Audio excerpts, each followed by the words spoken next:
Hi, everybody, and welcome to the Understanding Human Design podcast. I'm Karen Curry Parker, and I am so excited today to welcome Robin Winn, who is the best selling author of, wait, I have to show you the book, Understanding Your Clients Through Human Design. If you are in the helping professions in any way, you got to get your hands on this book. First of all, it's a beautiful book. And secondly, it's just got so much information that's going to help you tap into how to use human design as a powerful tool to support your clients in their transformation. So Robin is a marriage and family therapist. She's a human design coach and a trainer. She's done her work as a licensed marriage and family therapist for 25 years. Let that sink in, because I'll tell you now, at this age in my life, I am 100% sure that 25 years is a long time.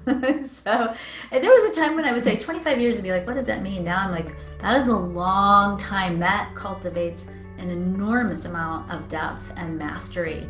She uses human design as a way to more deeply understand herself, her clients, and to help other people learn how they can use this tool to understand themselves and their clients. She trains therapists, coaches, and other people on how to use human design as a therapeutic tool to really get to the heart of why your clients are hurting, give you skills to really activate your client's potential, and give you a path to really begin to lead your clients back into the heart of who they truly are. So I'm so excited to have you here. It has been my honor, my pleasure to watch you thrive and grow and deepen your knowledge, and to really, I think, in such a beautiful, big way in the last couple of years, really step out and share your wisdom and your gifts with the world. So thank you for joining me here today.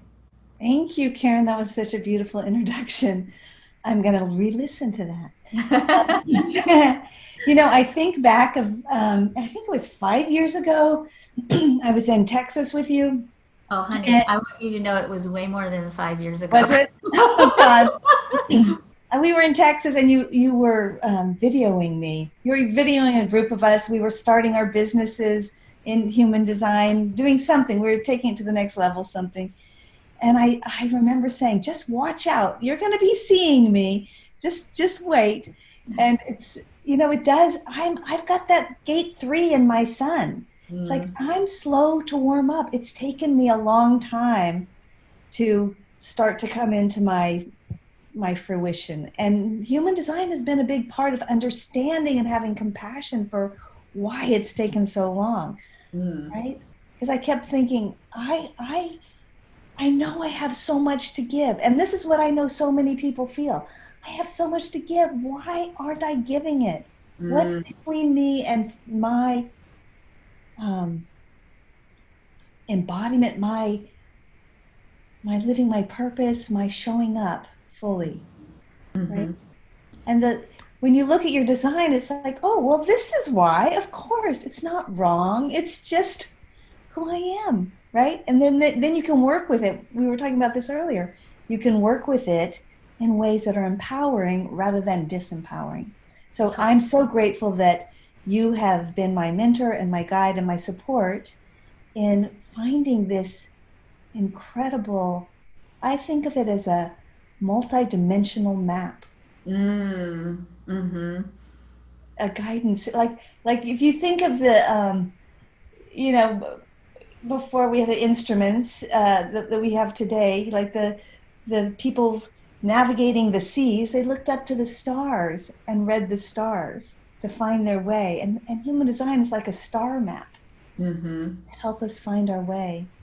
I love that. I love that. So talk to me for a minute, because I want to know, when you introduce this to the professional community, whether it's coaches or therapists, and you start telling them, look, here, we're going to use astrology, and it's going to spit out this funky little triangle, and this is going to tell you everything you need to know, or at least a big chunk of what you can use to guide your clients.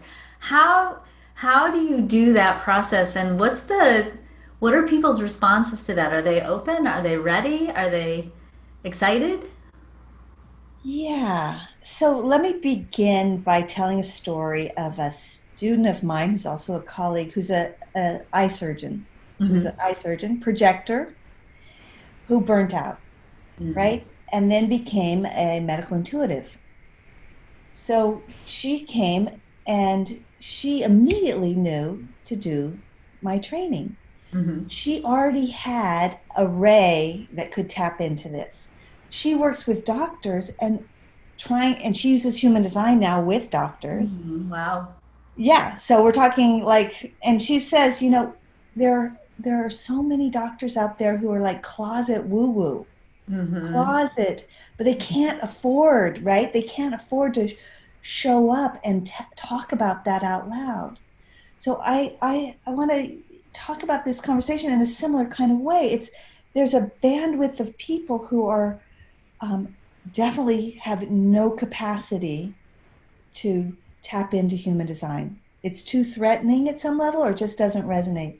And then there are people who have a hidden openness, if that makes sense, like, or an interest. And then there are people who are like, give it to me, totally give it to me. Right? So I think that what I'm trying to say is, it's kind of like you say the triangle calls people. I think it's a resonance piece. I don't too often, I've got an open throat, open G, open head, open ajna. I can't go out there and say, look at this to people. And I'm a generator, I have to be in response. So I'm really responding to people who already have a bit of an interest. Right? And now, okay, that said, like I work with I'm training a psychiatrist right now. That said, people in the health profession, therapists, coaches, they come up against places where they can't, it's a block. They come up with, they can't help someone. We all get stuck, right? We're all looking for new tools all the time. So new tools are being created or being introduced. I like to use the analogy of the MRI in medicine. Like when that came into being, a whole new world opened up about what we could see in the body, right? So human design is like an MRI where therapists and coaches can get immediate access to a whole download of information that they can use in their work. So when I approach it from that place, people are interested because people want to help people and they want the best tool they can use to help people. And I'm passionate about human design as one of those brilliant tools that the rubber hits the road with. It's not airy-fairy, really. It's very, no, it's not. It's totally very not. pragmatic, right? Right.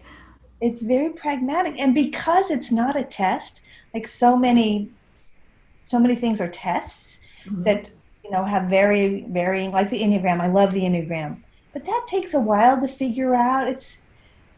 Human design is immediate. You run that chart and in a nanosecond, you know that person. You have a whole world. You have a whole sky view of that person, a whole navigational system to support that person. Totally, totally. So what is your favorite, and of course, obviously without violating client confidentiality, but what is your favorite breakthrough story of using human design with someone? Boy, gosh.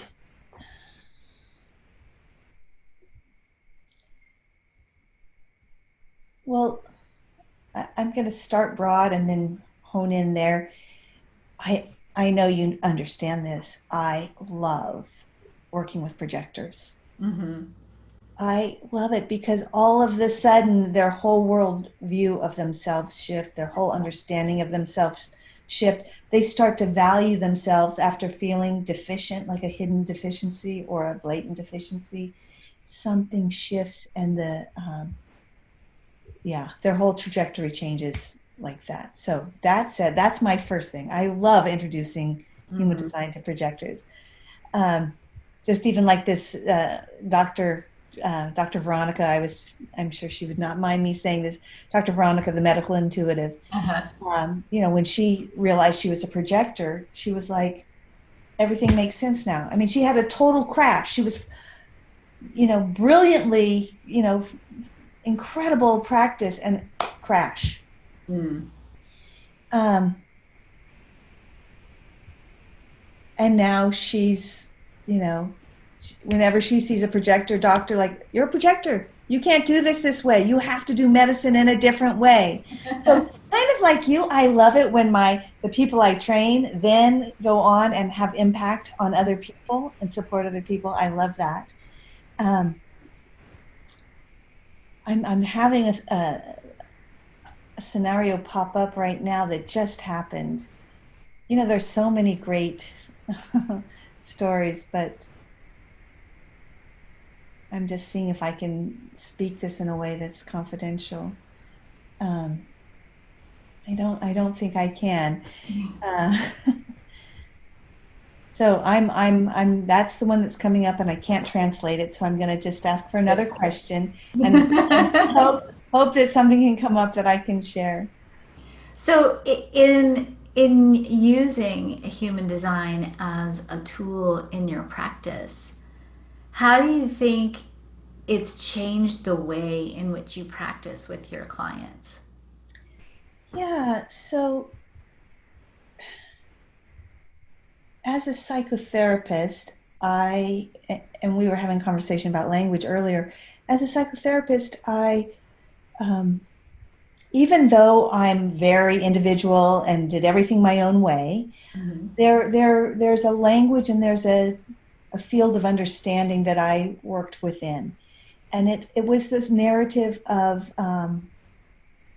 deficiency. It Mm-hmm. was a narrative of people needed my help. Mm-hmm. It was a narrative of people are damaged, right, Mm-hmm. in some way. And even though I always had a challenge with the DSM and the labeling, that was always challenging for me, and I stayed away from that for the most part. There was a way, and I'm embarrassed to say this, so just bear with me. I fell into the mother blaming. I didn't know it, but it's kind of like racism or something. Mother blaming is a shame of is putting onto the mother all the problems of the person. Basically, you weren't mothered properly, so this is why your life is like this, or your parents, your father treated you this way. And I'm not saying terrible things don't happen. I'm not saying there's poor parenting. I'm not saying that. But what I discovered was, like, for example, I had a projector client who had a lot of openness, open G, open throat, a lot, just almost completely open, and had a story of, not being seen by Mm-hmm. her parents, and particularly her mother. And I bought that story. I bought that story hook, line, and sinker and supported that story. Yeah, that was wrong. Yeah, right? And Mm-hmm. so with human design, it was like, well, yeah, you weren't seen. Of course you weren't seen. You're not designed to be, it's a challenge to be seen with all this openness as a projector. This is what you're here to grapple with in this lifetime. It's Mm-hmm. not wrong. It's not bad, right? Let's take it off your mother. Let's take it off the circumstances and look at how it's actually a place of your conundrum, what you're here to grapple with, and the puzzle you're here to solve in a way, and find empowered ways to work with this invisibility, this kind of natural invisibility cloak that is it's part of the hand you were dealt, right? So it took the blame and shame off of the past, Mm-hmm. Mm-hmm. and and and the story of yeah, attaching to wounds as a way of having an identity. It shifted Mm-hmm. that. Mm-hmm. That's beautiful. That's really beautiful because I do think that using this tool that way does give you a very different path to supporting people in unfolding into the story, into the person they were born to explore the expansion of. And I really, I like to say it that way deliberately because I think there's no end point, and I love that you focus on the conundrum, and the conundrum is sort of being a growing point, because I think when you look at a lot of human design charts, it's been my experience that I think, with the exception of one chart that I've seen, every chart has like, there's this and there's this, and there's so like 100% diametrically opposed. How do you work with these two things? And that 99% of our internal challenges are internal challenges, and it's about bridging that place within ourselves where we have these different facets of our being that need a bridge, sometimes need compassion, sometimes need acceptance, sometimes they need a good laugh, because sometimes they're just funny, and you can just be with, oh, that's me, that's the story I'm living in. So Well, when you think about it, let's take a heterosexual couple for a second. There's differences there. totally. There's differences. And sometimes those differences are very challenging. And sometimes those differences are what create the aliveness, right? So the same is within ourselves. Those polarities, those differences in who we are in ourselves create sparks, create aliveness. They're points of birth, right? They're places to give birth. So yeah, I love the goodness of the chart. Mm-hmm. From the way you teach it, really, the heart-centered, like, this is all good. Let's see how to empower you with who you are. Mm-hmm. I love that. Well, awesome, Robin. I'm so excited to be with you at our first International Human Design Conference, where you're going to be sharing information about how to use human design with your clients and information from your book. You guys, if you haven't seen this book or snagged a copy of this book, it's called Understanding Your Clients Through Human Design. Robin Winn is Winn with 2 N's. And you can get this on Amazon, and go get it. It's a great reference guide. It's a great tool to use, and go check out Robin's work. Robin, what's your website? Karen, it's interesting. I don't have a website. I know, right? What I have is an offer to get a download of my free book. Perfect. So you can go to www.clientsandhumandesign.com/free-book. Got it. So I please go get my book. I'll post a link on it below, so you guys can go click on that and get a copy of Robin's free book and connect with her and learn more about the I think really important work that she does. I just have to say this again because I think this is so powerful. Releasing our therapeutic practices from the idea of brokenness, I think, is so powerful, and giving people a permission to say, hey, I'm not broken, and giving them a new story to live into. That's really beautiful. So thank you for doing this work. Yeah. Well, thank you for opening the door for me to do it. Mm-hmm. I have deep, deep gratitude. Yeah. Thank you. And I look forward to seeing everyone at conference. Yeah.